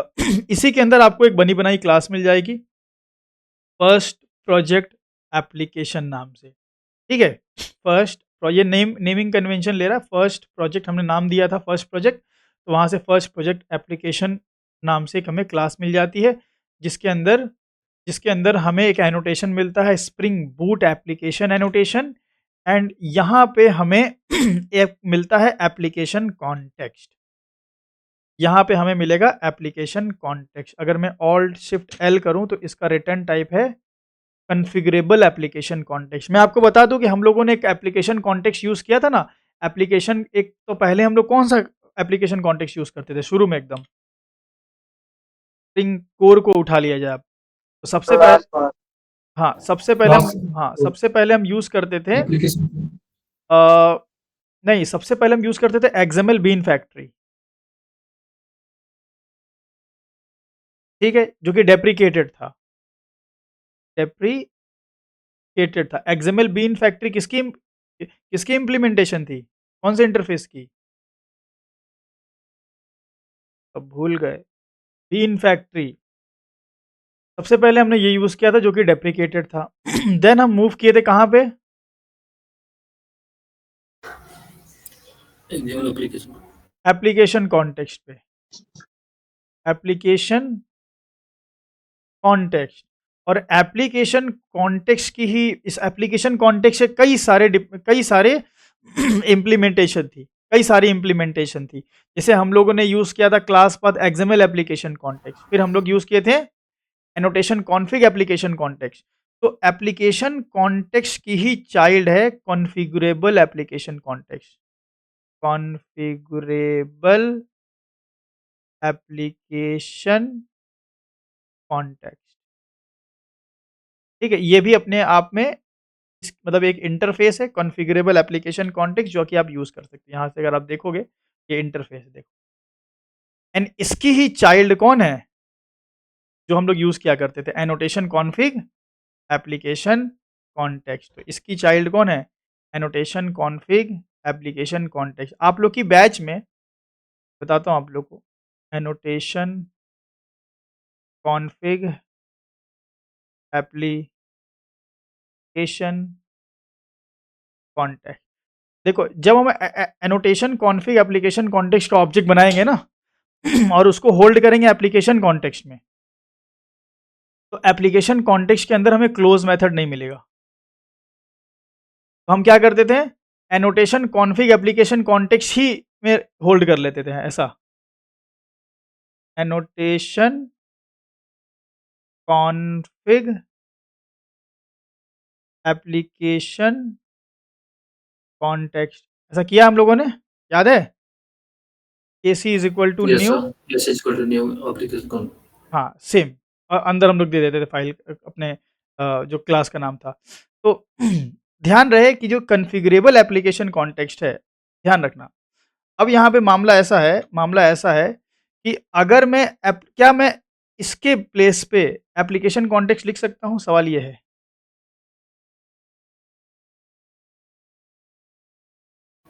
यस सर लिख सकते हैं। लिख सकते हैं, है ना, बिल्कुल लिख सकते हैं भाई, क्योंकि उसके उसकी पेरेंट है। तो जब ये आप लिखोगे ना तो इसमें आपको क्लोज मेथड नहीं मिलेगा, आप क्लोज नहीं कर पाओगे एप्लीकेशन कॉन्टेक्स्ट को। तो that is why close method क्योंकि कॉन्फ़िगरेबल एप्लीकेशन कॉन्टेक्स्ट में अवेलेबल होता है। तो क्या मैं इसके जगह एप्लीकेशन कॉन्टेक्स्ट तो लिख ही सकता हूँ, क्या मैं कॉन्फ़िगरेबल एप्लीकेशन कॉन्टेक्स्ट नहीं लिख सकता? ये तो लिख सकते हैं, लिख उसका सकते हैं। पेरेंट है। हाँ, उसका पेरेंट है।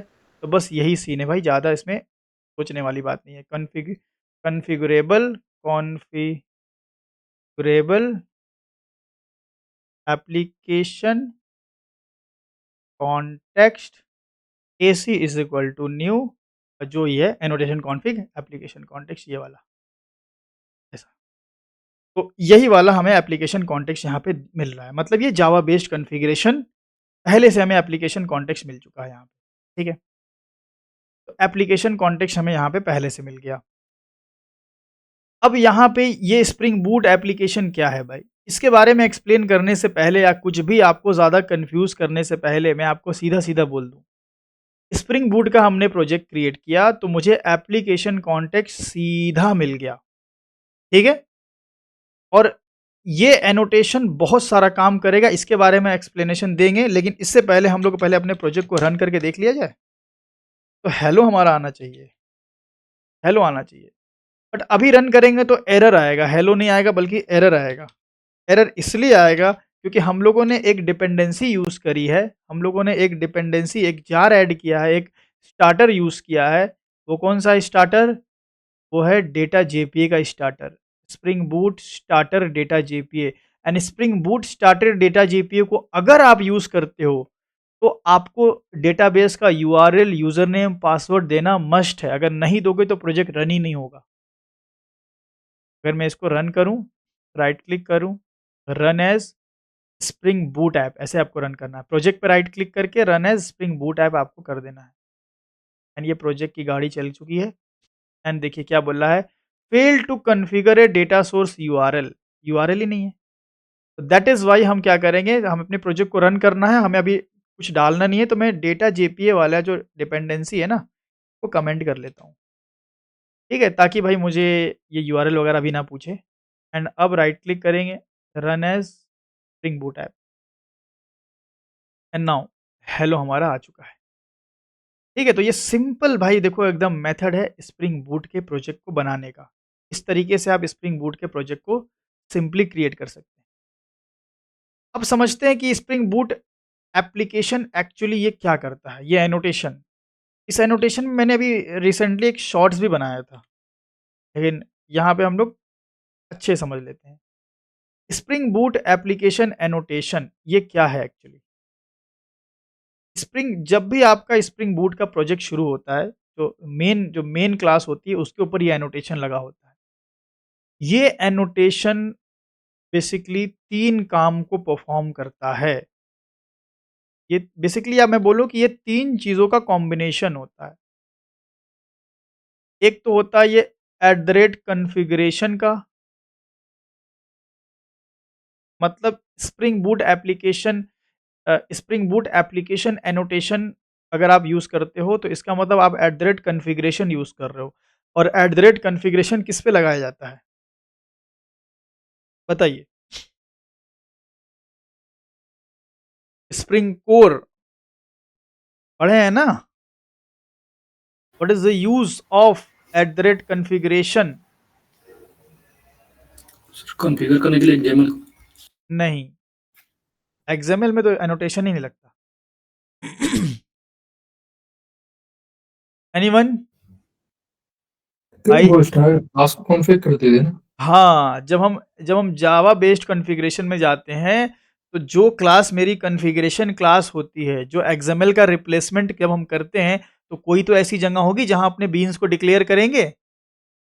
तो वो जो क्लास होती है, जो एक्सएमएल से रिप्लेस की जाती है, जिस क्लास एक्सएमएल की जगह हम जब क्लास बनाते हैं, एक्सएमएल की जगह जब हम जावा बेस्ड कॉन्फ़िगरेशन लिखते हैं, तो वो क्लास जिसमें कॉन्फ़िगरेशन लिखी गई है, उसके ऊपर लगता था कॉन्फ़िगरेशन।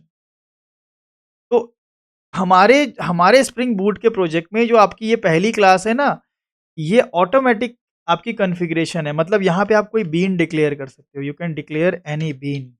लाइक आपने कुछ भी सपोज़ एक कोई भी क्लास बना लो या कोई भी बीन यार इंटरनल मान लो कर लेते हैं कनेक्शन जावा एसक्यूएल कनेक्शन, ठीक है? इस तरह से आपने कर लिया। एंड कौन, ठीक है, मैं जस्ट ऐसे बता रहा हूँ आपको, ठीक है, ऐसा हम करने नहीं वाले यार। ठीक है, return driver manager dot get connection, something like this. और यहाँ पे हम क्या कर लेंगे, और यहाँ पे हम ट्राई कैच लगा लेते हैं, ठीक है, एंड ऐड कर लेते हैं रिटर्न। रिटर्न तो लगाया हमने, एक काम करते हैं फाइनली से कर सकते हैं, या फिर मैं इसको थ्रोज कर लेता हूँ, रुक जाओ, ईजी करता हूँ, मैं थ्रोज कर लेता हूँ, चेक्ड एक्सेप्शन आएगा ना इस तरीके से, और इस पे लगा देंगे @ बीन। क्या मतलब हुआ इसका, क्या मतलब हुआ भाई इसका, तो हम बीन क्यों बनाते थे? उसके बिन रन टाइम पर डेफिनेशन होता है। ताकि किसी भी ऑब्जेक्ट क्रिएट करने के लिए। हाँ, हाँ, ताकि हम कनेक्शन का ये ऑब्जेक्ट कहीं भी ऑटो वायर करवा पाएँ। तो अगर किसी क्लास में लिखा है प्राइवेट कनेक्शन कौन, और उस पे ऑटो वायर लगा दें, तो ये ऑब्जेक्ट बना के उसमें घुसेड़ देगा?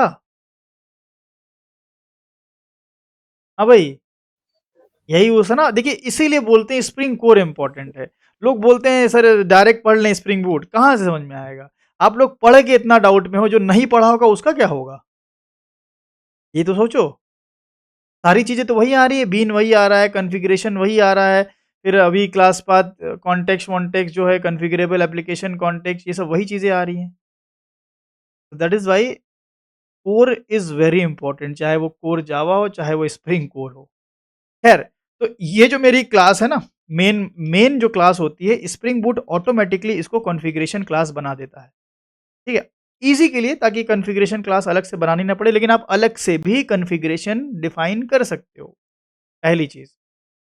आपकी ये स्प्रिंग बूट एप्लीकेशन मतलब कि आपकी जो मेन क्लास है, जो आपकी मेन क्लास है, जो आपको स्प्रिंग बूट ने बना के दी, ठीक है? वो कॉन्फ़िगरेशन क्लास बन गई आपकी। स्प्रिंग बूट एप्लीकेशन एनोटेशन के अंदर एक और चीज़ होता है, कंपोनेंट स्कैन। क्या यूज़ है इसका? ये भी स्प्रिंग कोर में पढ़ा हम लोगों ने। What is the use of component scan? this package, hmm? this package did it. Base package देने के लिए, ठीक है, लेकिन ऐसा आंसर नहीं चलेगा इंटरव्यू में। कंपोनेंट स्कैन से हम उन पैकेजेस को स्कैन करते हैं जिसके अंदर मेरी बीन रजिस्टर्ड क्लासेस होती हैं, एनोटेटेड विथ @कंपोनेंट या stereotype controller service whatever he called, ठीक है? तो ध्यान रहे, कंपोनेंट स्कैन से पहले हम लोग नहीं बोलते थे कि भाई ये वाला पैकेज सर्च करो, ये वाला पैकेज सर्च करो, ये वाला पैकेज सर्च करो। अभी कंपोनेंट स्कैन किसको सर्च करेगा, क्योंकि हम यहाँ तो बता नहीं रहे किसको सर्च करना है। तो स्प्रिंग बूट एप्लीकेशन एनोटेशन के अंदर जो कंपोनेंट स्कैन का जो फीचर है, वो स्कैन करेगा किसको भाई? ये स्कैन करेगा रूट पैकेज को, रूट पैकेज को एंड इट्स सब पैकेजेस। दैट इज़ व्हाई हम हमेशा ये बोलते हैं कि जब आप स्प्रिंग बूट का प्रोजेक्ट बना रहे हो और आपके पास कोई कंट्रोलर है, तो कंट्रोलर वाली क्लास को आप कहाँ रखो कि स्कैन हो जाए? मेन ऐप में तो रखेंगे नहीं, कंट्रोलर पैकेज में रखना है हमें, तो कंट्रोलर पैकेज कहाँ बनाएँ कि स्कैन हो जाए? इसी के अंदर सब पैकेज में, या मीन्स एक पैकेज बना देंगे com.kodhan.mainapp.controller, ऐसे हमने बना दिया एक पैकेज। एंड इस पैकेज के अंदर एक क्लास अगर हम बना दें कंट्रोलर, या फिर अभी कंट्रोलर नहीं लिखते हैं, हाँ चलो माई कंट्रोलर, अभी मैं कंट्रोलर एनोटेशन यूज़ नहीं करूँगा, ठीक है? ये हमने बना दिया। तो आप मुझे बताओ कि स्प्रिंग बूट एप्लीकेशन एनोटेशन क्या मेरे इस पैकेज को स्कैन कर सकता है? एंड इस पे हम लगा देते हैं @कंट्रोलर या कंपोनेंट लगा दो, चलो कंट्रोल लगा ही देते हैं, हो ही रहा है तो @कंट्रोलर। बताओ भाई, क्या इसको स्कैन कर सकता है एंड इसको इसका ऑब्जेक्ट क्रिएट कर सकता है? अभी-अभी हमने बताया कि स्प्रिंग बूट एप्लीकेशन एनोटेशन, इसके अंदर होता है कंपोनेंट स्कैन, और कंपोनेंट स्कैन किसको स्कैन करता है? रूट पैकेज या उसके सब पैकेज को। रूट पैकेज मतलब tech.codehunt.main ऐप की सारी क्लासेस को तो सर्च करेगा, इसके सब पैकेज को। तो क्या कंट्रोलर सब पैकेज है कि नहीं है? है ना भाई? है। हाँ तो इसीलिए कंट्रोलर बनाओ, सर्विस बनाओ, डीटीओ बनाओ, डाओ बनाओ, एंटिटी बनाओ, फलाना बनाओ, ठिकाना बनाओ, जो बनाने बनाओ, हमेशा इसके अंदर ही बनाओ, सो दैट ऑटोमेटिकली स्कैन हो जाए। अगर आप ऐसा नहीं करते हैं, आपने एक पैकेज बना दिया, मान लो कुछ ऐसा जो इसका सब पैकेज नहीं है, तो वैसी पैकेजेस को स्कैन करने के लिए फिर आपको एक्सप्लिसिटली स्कैन लगाना पड़ेगा। ठीक है, तो हम बेस पैकेज ही बनाएंगे ताकि हमें एक्सप्लिसिटली लिखना ना पड़े। बट अगर कोई ऐसा पैकेज है जो रूट और उसके सब पैकेज के अलावा है, आपके प्रोजेक्ट में ऐसा कोई पैकेज एग्जिस्ट करता है जो रूट या सब पैकेज के अलावा कोई पैकेज है, तो उसको स्कैन करने के लिए आप एक्सप्लिसिटली भी लिख सकते हो।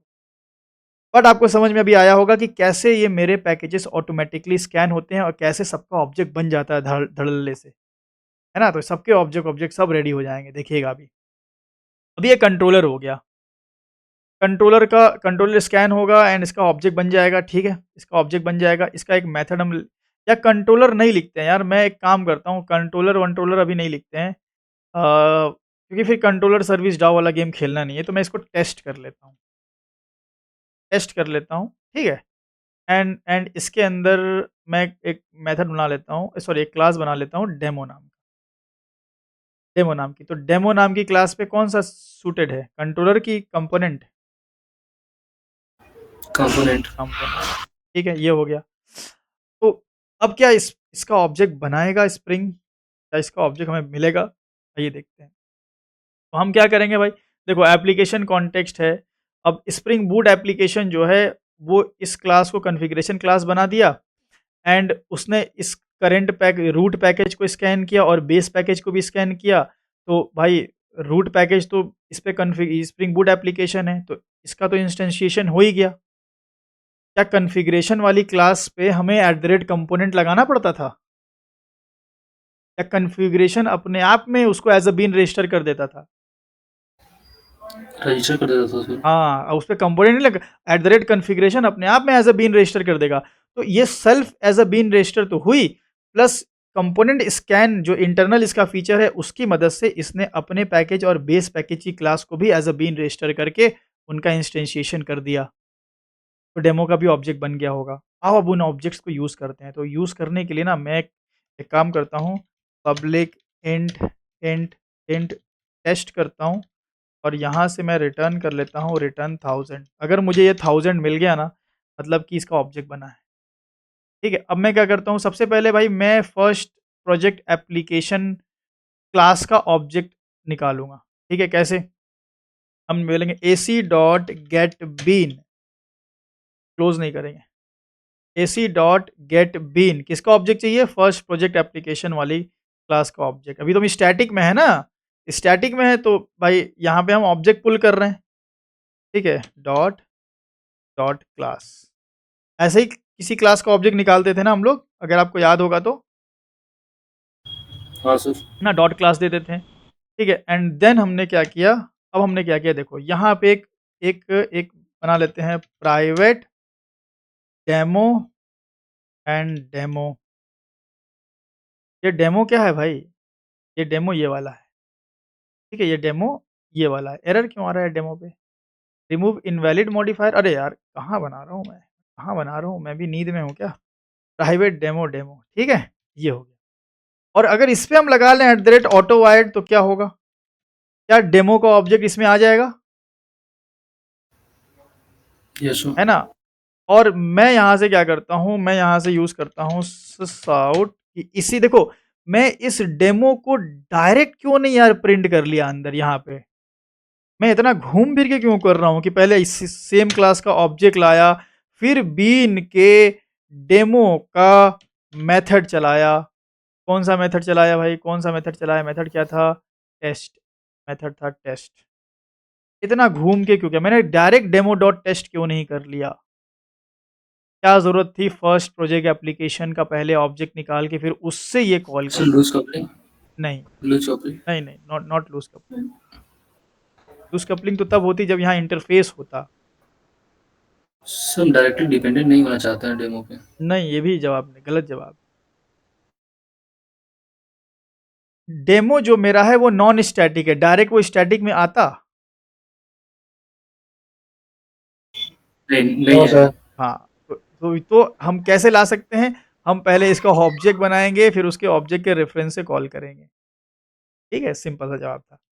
अब आइए देखते हैं, हम लोग राइट क्लिक करते हैं, हेलो भी आना चाहिए और मेरे डेमो से जो टेस्ट में हमने रिटर्न किया था 1000 ये भी आना चाहिए। अगर ये आया मतलब कि सब ऑब्जेक्ट ऑब्जेक्ट सही से बन रहा है।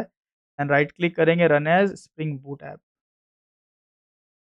एंड ये देखिए हेलो एंड 1000। तो इस तरीके से आपने स्प्रिंग बूट एप्लीकेशन को समझा कि ये खुद में अपने आप में एक कॉन्फ़िगरेशन क्लास है और ये बेस पैकेज को भी स्कैन कर रही है। प्रूफ देख लिया आपने कि भाई इसने स्कैन किया, मेन ऐप के टेस्ट को और डेमो का ऑब्जेक्ट बनाया और फिर हमने एप्लीकेशन कॉन्टेक्स्ट की मदद से यहाँ पे ऑटो वायर कराया, फिर एप्लीकेशन कॉन्टेक्स्ट की मदद से उसको कॉल भी कर लिया।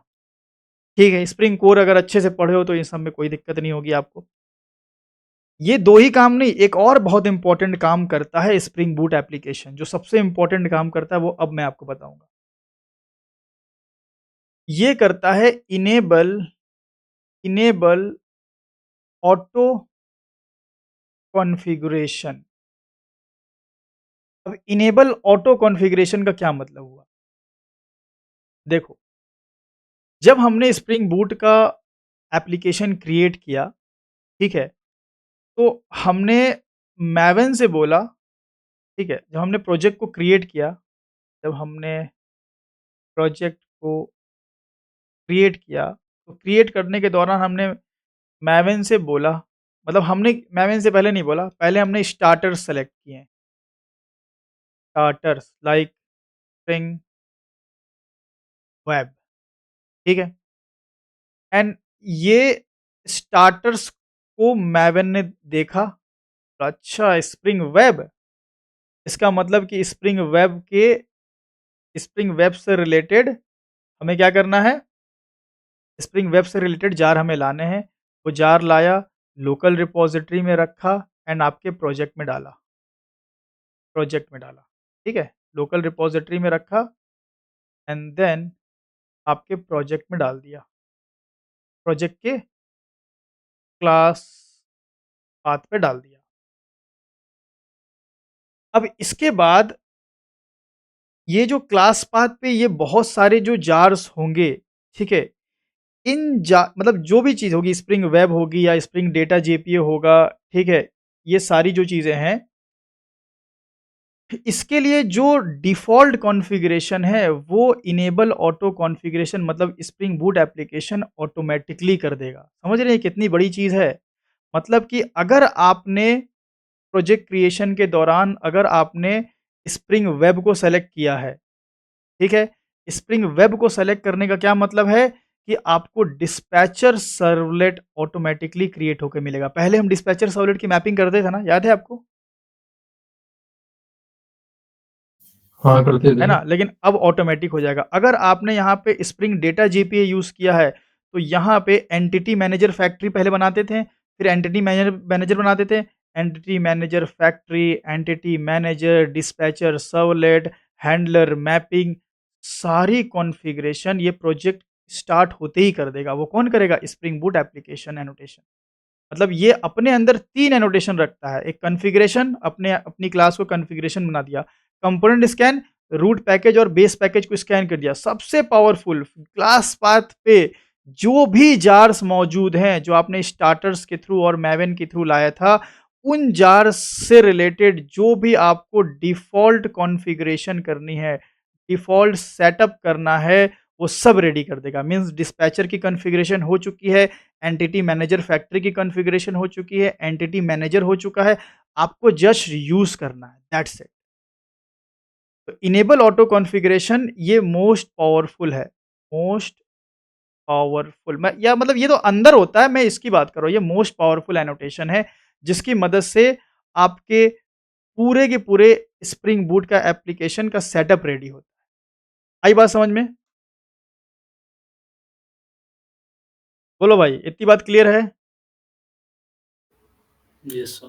तो ये था भाई हम लोग का पहला सबसे फर्स्ट प्रोजेक्ट का पूरा एक्सप्लेनेशन, ठीक है? तो यहाँ पे हमने जो आपको प्रोजेक्ट बनाया था, ये मैंने आपको पूरा एक्सप्लेन कर दिया, स्प्रिंग बूट एप्लीकेशन क्या होता है, मेन से हमारी शुरुआत होगी। देन अब हम लोग अपने नेक्स्ट सेशन से इस इन्हीं सब चीज़ों को और एक्सप्लोर करेंगे, ठीक है? अब हम लोग देखेंगे कि भाई स्प्रिंग बूट में डेटाबेस से कनेक्टिविटी कैसे होती है, स्प्रिंग बूट में वेब प्रोजेक्ट कैसे बनता है, डेटा वैलिडेशन कैसे होता है, ये सब सारी चीज़ें धीरे-धीरे फिर हम एपीआईज़ की तरफ बढ़ेंगे, सिक्योरिटी की तरफ बढ़ेंगे, सारी चीज़ें होंगी। बट आज का जो पहला सेशन था, इस पे आपकी कमांड अच्छी होनी चाहिए क्योंकि ये बेस है, ठीक है? तो सभी लोग एसटीएस पे प्रोजेक्ट बना के रखना ताकि कल फिर आप ये सब चीज़ों में ना फँसे रहें कि भाई आप यहाँ पे क्यों लिख रहे हैं, बेस पैकेज में क्यों लिख रहे हैं, ठीक है? तो आज के लिए इतना ही रखते हैं।